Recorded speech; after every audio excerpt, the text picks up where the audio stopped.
Praise the Lord. आप सब ठीक हो गए और मैं आशा करती हूँ कि प्रभु में आप सब आनंदित हो गए। तो आइए हम आज का जो वचन पढ़ेंगे, पहला कुरिन्थियों 12:29 और आज का जो टॉपिक है आत्मिक वरदान। तो इस वचन को कोई पढ़ेगा? क्या सब प्रेरित है? क्या सब भविष्यवक्ता है? क्या सब उपदेशक है? क्या सब सामर्थ के काम करने वाले हैं? हालेलुया। अगर हम 30 में पढ़ेंगे तो उसमें लिखा है कि क्या सबको चंगा करने का वरदान मिला है, क्या सब नाना प्रकार की भाषाएं बोलते हैं। और 31 में देखेंगे क्या सब अनुवाद करते हैं। तुम बड़े से बड़े वरदानों की धुन में रहो, परंतु मैं तुम्हें सबसे उत्तम मार्ग बताता हूँ। तो यीशु मसीह हमें सबसे उत्तम मार्ग बताता है कि मतलब हम 11 में पढ़ेंगे तो उसमें लिखा है कि परंतु जो सब प्रभावशाली कार्य वही एक आत्मा कराता है, जिससे जो चाहता है वही बांट देता है। हालेलुया। ये इतनी सारे जो वरदान है ये हम अपनी तरफ से नहीं, बहुत से सारे लोग कहते हैं मैं भविष्यवाणी कर रहा हूँ, जब मैं चंगा कर रहा हूँ, जब मैं एक प्रेरित हूँ, जब मैं एक सेवक। कोई भी अपनी तरफ से कोई सेवा नहीं कर सकता। अगर हम 4 में देखेंगे तो उसमें लिखा है कि वरदान तो कई प्रकार के हैं परंतु आत्मा एक ही है, और सेवा भी कई प्रकार की है परंतु प्रभु एक ही है, और प्रभावशाली कार्य कई प्रकार के हैं परंतु परमेश्वर एक है, जो सब में हर प्रकार का प्रभाव उत्पन्न करता है। साथ में देखेंगे कि तू सबके लाभ पहुंचाने के लिए हर एक की आत्मा का प्रकाश दिया जाता है। और 9 में देखेंगे कि किसी को उसी आत्मा से विश्वास और किसी को उसी एक आत्मा से चंगा करने का वरदान दिया जाता है, फिर किसी को सामर्थ्य के काम करने की शक्ति, और किसी को भविष्यवाणी करने की, तो किसी को आत्माओं की फर्क, और किसी को अनेक प्रकार की भाषाएं, और किसी को भाषाओं का अर्थ बताना। तो ये सारे जो प्रभावशाली कार्य हैं ये परमेश्वर ही करता है। अगर हम अभी देखा हमने किस तरह से 29 में पढ़ा था कि सब प्रेरितों को सब अगर सब एक ही काम करेंगे तो फिर चंगाई कौन देगा, सेवा कौन करेगा, क्योंकि सेवाएं भी अनेक प्रकार की, जिस तरह से हमारे शरीर में जो हमारे शरीर में जो अंग है ना वो भी अनेक हैं। क्योंकि अभी कह दो हाथ अगर पैर का काम कर ले तो नहीं हो सकता, अगर आँख नाक का काम कर ले, सबका कार्य मतलब अलग अलग है। तो वो परमेश्वर जो अपने बच्चों को उसने क्या करा है, सबको अलग अलग कार्य दिए हैं। जैसे हम 14 के में देखेंगे 26 में, तो उसमें लिखा हुआ है कि इसीलिए हे भाइयों क्या करना चाहिए कि जब तुम इकट्ठे होते हैं तो हर एक के हृदय में भजन या उपदेश या अन्य भाषा या प्रकाश या अन्य भाषा का अर्थ बताना रहता है। तो ये सब कुछ आत्मिक उन्नति के लिए होना चाहिए। बहुत सारे लोग कहते हैं कि मेरी उन्नति हो, लेकिन ये यहाँ वचन बता रहा है कि हमारी सबकी उन्नति के लिए होना चाहिए। और जैसा भी हमने देखा कि जहाँ 2 या बहुत से 3 या जन बारी बारी से बोले और हर एक व्यक्ति अनुवाद करे, तो मतलब जिसको जैसी भाषा परमेश्वर ने दिया है, जैसा उसे करने के लिए परमेश्वर ने बोला वो वैसा ही करे, लेकिन अपनी मर्जी से कुछ ना करे, क्योंकि हम अपनी मर्जी से कुछ भी नहीं कर सकते, क्योंकि वो हमारा परमेश्वर जो है वो नहीं चाहता कि हम अपनी मर्जी से कोई ज़बरदस्ती कार्य करें और हम किसी गलत काम में फंस जाएं। तो हम थोड़ा इसके अनुवाद में देखेंगे। अगर कलीसियाओं में प्रत्येक व्यक्ति एक ही समान कार्य करेगा तो अन्य सभी आवश्यकता कार्य कौन करेगा? अगर हर व्यक्ति शिक्षक होगा तो चंगाई कौन देगा? केवल आँख से बने हुए शरीर का क्या उपयोग है या लाभ होता है? जैसा भी हमने 31 में पढ़ा था, परंतु तुम बड़े से बड़े वरदान के लिए इच्छुक रहो, आत्मिक वरदानों के लिए इच्छुक रहना, उनके लिए प्रार्थना करना उचित है। पवित्र आत्मा अपनी योजनाएं और अपने उपदेशों के अनुसार अपने वरदान देता है। हालेलुया। जिस तरह से हमने अभी 11 में पढ़ा था कि मतलब आत्मा किस तरह से प्रभावशाली कार्य एक ही आत्मा कराता है।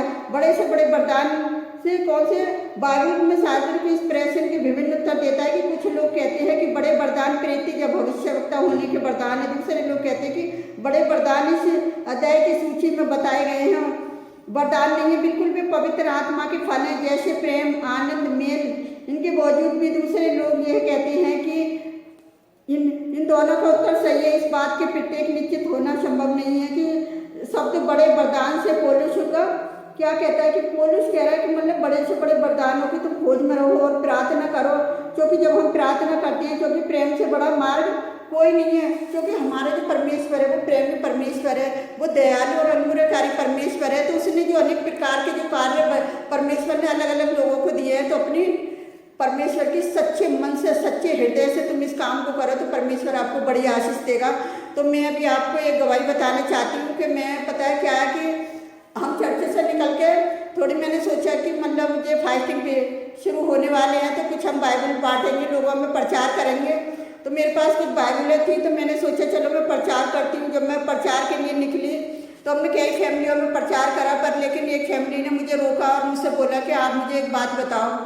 मैंने कि क्या बताऊँ? मैंने कि आप बाइबल पढ़ा, बाइबल से सीखे तो बेहतर होगा, मेरे बताने से क्या है, आपकी क्या इच्छा है, आप क्या करते हो क्या नहीं करते। मुझे कुछ भी नहीं पता, मुझे सिर्फ ये पता है कि मैं परमेश्वर का वचन लोगों तक पहुँचा दूँ। तो फिर वो कहता है कि आप मुझे ये बताओ कि परमेश्वर के जो भवन में मैं जाना चाहता हूँ, तो मैंने कि फिर क्या करा जाए? तो कहता है कि नहीं, वो पता है मेरे जाने को मन करता है, मैं जा नहीं पा रहा, तो मैं करूँ क्या? मैंने कि जैसी तुम्हारी इच्छा है, तुम जाना चाहते हो तो जाओ, क्योंकि परमेश्वर के वचन में लिखी है कि परख कर देखो यहोवा कैसा भला है। तो मैंने कि आप परख लो परमेश्वर को। तो फिर कहता है अच्छा आप मुझे ये बताओ कि मैं बीमार रहता हूँ तो मैं कैसे ठीक होऊंगा? तो मैंने कि देखो विश्वास के द्वारा तो सब कुछ हो सकता है, अगर तुम विश्वास करोगे तो तुम्हारी बीमारी चली जाएगी। तो फिर कहता है कि तुम्हारे चर्च में दवाई मिलती है। मैंने कि मेरी चर्च में दवाई तो नहीं मिलती, मेरे चर्च में चंगाई मिलती है। तो कहता है कि अच्छा तो फिर मैं चर्च जाऊँगा, मुझे एक बात बताओ, मेरे दिल में ये बात क्यों रहती है कि मुझे वहाँ से कोई भगा देगा?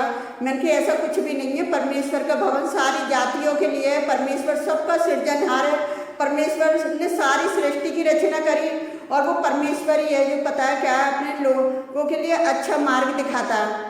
तो कहता है कि अच्छा तो मेरे को टाइम बताओ चर्च जाने का, और मैंने उसे टाइम बताया चर्च का, अब वो उसकी मर्जी है। तो कहता है चर्च का रास्ता बताओ मुझे। मैंने कि रास्ता सीधा है, जैसे तुम्हें जहाँ तुम्हें अच्छा लगे वहाँ चले जाओ।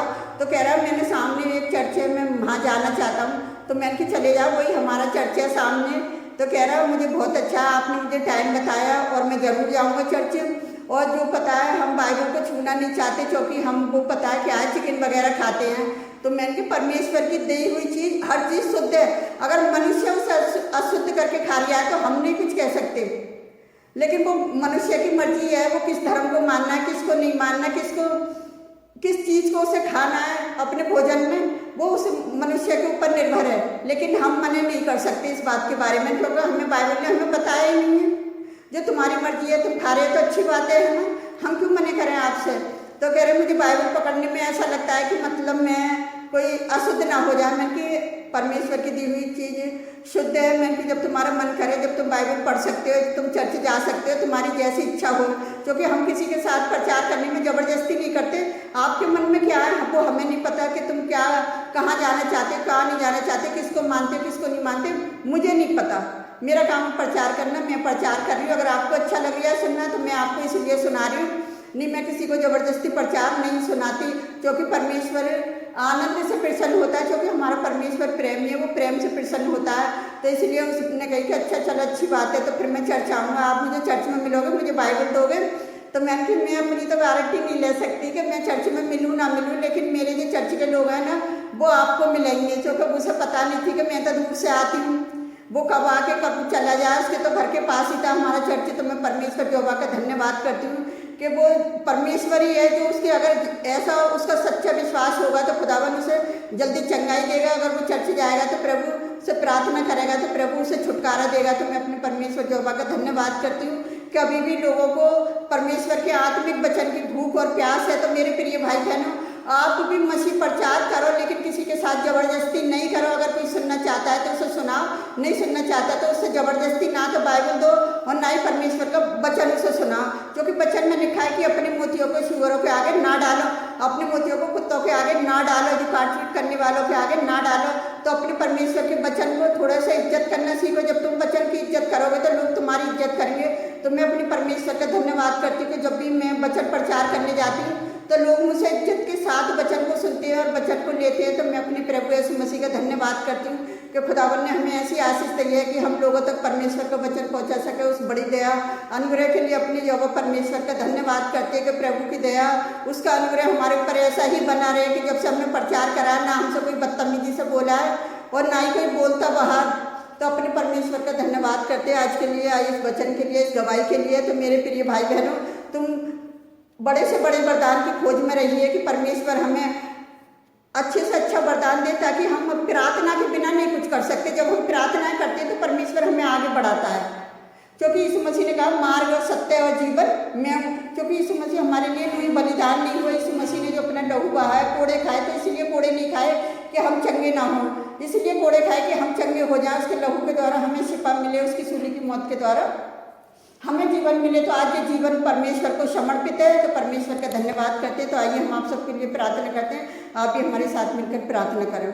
हालेलुया, धन्यवाद करते हैं मेरे राजाओं के राजा, प्रभुओं के प्रभु, आपकी स्तुति, आपकी तारीफ हो, आपकी प्रशंसा हो। प्यारे प्रभु परमेश्वर पिता, मैं उस पूरी फैमिली के लिए प्रार्थना करती हूँ खुदावन, जो तेरा वचन उसके जीवन में गया है। प्यारे पिता परमेश्वर, यदि कोई इसके जीवन में बीमारी हो तो वो बीमारी यीशु नासरी के नाम से दूर हो। प्यारे पिता परमेश्वर, अगर वो आपकी इच्छा है कि वो आपके भवन में जाए तो पिता आप उसे मार्ग दिखाने वाले तो आप है मेरे जो परमेश्वर, क्योंकि आपके वचन में लिखा है कि पिता पुत्र पवित्र आत्मा के नाम से लोगों को बपतिस्मा दो और उनके वो प्रचार करो। तो प्यारे पिता परमेश्वर, तेरा प्रचार करना लोगों को व्यर्थ न जाए, एक आशीष बन जाए मेरे खुदावन। यानी कितने लोगों के जीवन में जो वचन प्रचार हो रहा है प्यारे पिता परमेश्वर, जिनकी बीमारी से पीड़ित है प्यारे पिता परमेश्वर, वो आज चंगे हो जाए यीशु नासरी के नाम से। प्यारे पिता परमेश्वर, यानी कितने लोग परेशान है अपने घर की कलेशों से, तो खुदावन आज उनके जीवनों से कलेश जाती रहे यीशु नासरी के नाम से। पिता जो बेरोजगार है, पिता जिनके बिजनेस ठप है और जो घरों में लोग बीमार पड़े हैं प्यारे पिता परमेश्वर, आज उन्हें पूरी तरह से चंगाई दे और लोगों को परेशानियों से छुटकारा दे प्यारे पिता परमेश्वर। वो अपनी जो महिलाएं जो प्रार्थना करती हैं अपनी बेबी के लिए प्यारे पिता परमेश्वर, उनकी कोख को खोलना पिता, जो कि आपके वचन में लिखा है कि गर्भ का फल यहोवा की ओर से है मेरे यहोवा परमेश्वर। तो ऐसी स्त्रियों की भी आप प्रार्थना को सुनना कबूल करना पिता।